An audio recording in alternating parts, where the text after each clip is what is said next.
আসসালামু আলাইকুম সবাইকে। আজকে আমি আপনাদেরকে একটি বেবি ফ্রক কাটিং করে দেখাবো। পুরো ভিডিওটি যদি না টেনে দেখেন আপনারা খুব সহজেই কাটিংটি করে ফেলতে পারবেন। তো ফ্রকটি কাটিং করার জন্য আমি কাপড়টিকে 4 ভাঁজ করে নিয়েছি। এখন প্রথমে যেটা আমাদেরকে করতে হবে সেটি হচ্ছে ফ্রকের হাফ বডি কেটে নিতে হবে। অর্থাৎ ফ্রকটির উপরের অংশ কেটে নিতে হবে। তো আমি 8 ইঞ্চি পরিমাণ উপরের অংশটি কেটে নিলাম।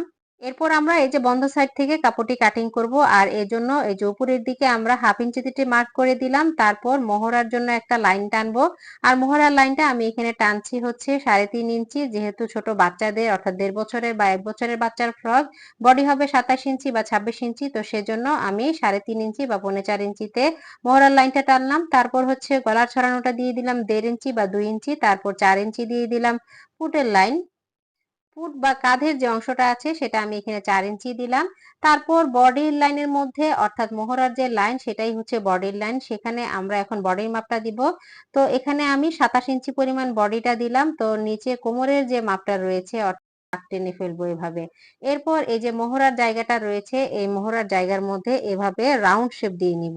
তারপর ঠিক দাগ বরাবর আপনারা দেখতেই পাচ্ছেন আমি কিভাবে কাটিং করে ফেলছি। তারপর ওই যে কাঁধের যে উপরের অংশটা রয়েছে এখানে একটু ডাউন দিয়ে দিব। দেওয়ার পর মোহরার লাইনের যে জায়গাটা রয়েছে সেখান থেকে খুব ভালোভাবে রাউন্ড শেপ দিয়ে আমরা সুন্দরভাবে কাপড়টি কাটিং করে ফেলবো। এটা যেহেতু একেবারেই ছোট বাচ্চাদের ফ্রক, তো সেজন্য মোহরার এই জায়গাটার মধ্যে তালপাট না কাটলেও হবে। ঠিক এভাবে করে আমরা মোহরার অংশে কাপড়টা কেটে ফেলবো।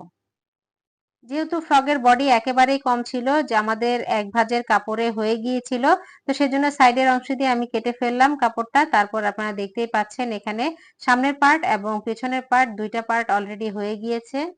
এখন আমরা পিছন পার্টে হুক বা টিপ বুতাম দেওয়ার জন্য কিছুটা অংশ ফাড়া দিয়ে দিব, অর্থাৎ আমি 4 ইঞ্চি পরিমাণ ফাড়া দিয়ে দিচ্ছি। এখানে হুক বা টিপ বুতাম হবে। তারপর হচ্ছে আপনারা সামনের গলাটি কেটে ফেলবেন। এই তো দেখতেই পাচ্ছেন ফ্রকটির সামনের পার্ট এবং পেছনের পার্ট। সামনের পার্টে আমি ছোট্ট করে একটি গলা দিয়েছি।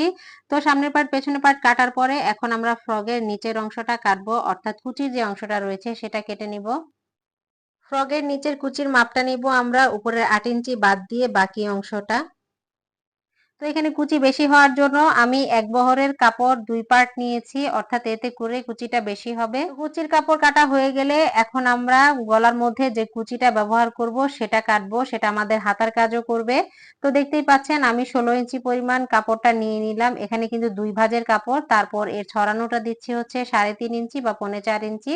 তারপর আরো 1 ইঞ্চি পরিমাণ আমি কাপড় নিচ্ছি ভাঁজ দেওয়ার জন্য, সাইডে যে হ্যাম সেলাইটা হবে সেটার জন্য। এখন লম্বা করে দাগ দিয়ে নিলাম। তারপর হচ্ছে আপনারা দেখতে পাচ্ছেন আমি ভালো করে একটু লক্ষ্য করুন কিভাবে আমি শেপটা দিয়ে নিচ্ছি। ঠিক এই শেপ অনুযায়ী আমরা এই কুচির কাপড়টা কেটে নিব। এভাবে একটা কুচির কাপড় কাটা হয়ে গেলে আমরা এখন আরো একটা কুচির জন্য কাপড় কেটে নিব। ভিডিওটি যদি ভালো লেগে থাকে আমার চ্যানেলটি সাবস্ক্রাইব করতে ভুলবেন না, পাশে থাকার বেল আইকনটি প্রেস করে দিবেন যাতে করে আমার সকল ভিডিও নোটিফিকেশন আপনারা খুব সহজেই পেয়ে যান। এই তো দুইটা কুচির কাপড় কিন্তু আমাদের কাটা হয়ে গিয়েছে। এখন হচ্ছে আপনাদেরকে আমি দেখিয়ে দিচ্ছি কিভাবে আমি কুচিটা দিব। কুচিটা ঠিক এরকম হবে। এরপর ফ্রগের এই কুচির কাজটা শেষ হয়ে গেলে আমরা এখন ফ্রগের যে ফিতা রয়েছে সেই ফিতাটা কাটিং করে আপনাদেরকে দেখাবো। ফিতা কাটিং করা কিন্তু একেবারেই সহজ, খুব একটা ঝামেলার কিছু না। এই যে কাপড়টা রয়েছে বাড়তি যে কাপড়টুকু রয়ে গেছে এই কাপড়টা দিয়ে এখন আমরা ফিতার কাপড় কাটবো। তো লম্বা করে এই কাপড়টা নিয়ে নিচ্ছি 2 ভাঁজ দিয়ে। ফিতাটা আপনি যে পরিমাণে চওড়া দিতে চান ঠিক সেই পরিমাণে করে ভাঁজ দিয়ে নেবেন। তারপর এভাবে নিচের দিকে একটু ভি শেপ দিবেন। শেপ কাটের সাহায্যে এভাবে দাগ দিয়ে নিতে পারেন, তাহলে কিন্তু খুব সহজেই আপনারা ফিতাটা কাটিং করে ফেলতে পারবেন। আর এই তো খুব সহজেই কিন্তু আমার একসাথে দুইটা ফিতা কাটিং করা হয়ে গেল। ফ্রকের ফিতা কাটিং করা অনেকের কাছে খুব ঝামেলার মনে হয়, তো আপনাদেরকে কিন্তু আমি দেখিয়ে দিলাম কিভাবে খুব সহজে আপনারা ফ্রকের ফিতা কাটিং করে ফেলতে পারবেন। তো এখানে কিন্তু আমি অলরেডি দুইটা ফিতা কাটিং করে ফেলেছি, আপনারা দেখতেই পাচ্ছেন।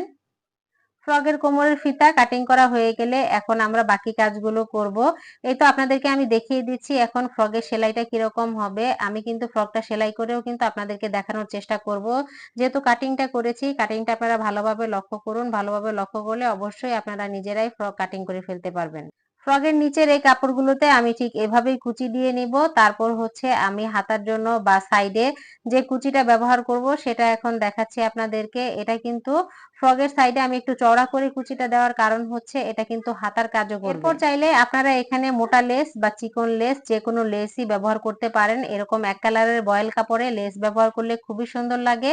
তো আমি এরকম লেস ব্যবহার করে ফ্রকটি সেলাই করার চেষ্টা করব। আপনারা দেখতেই পাচ্ছেন আমি আপনাদেরকে বোঝানোর সুবিধার্থে লেসটা এভাবে সাইডে লাগিয়ে দেখিয়ে দিচ্ছি কিভাবে আপনারা লেসটা লাগাবেন।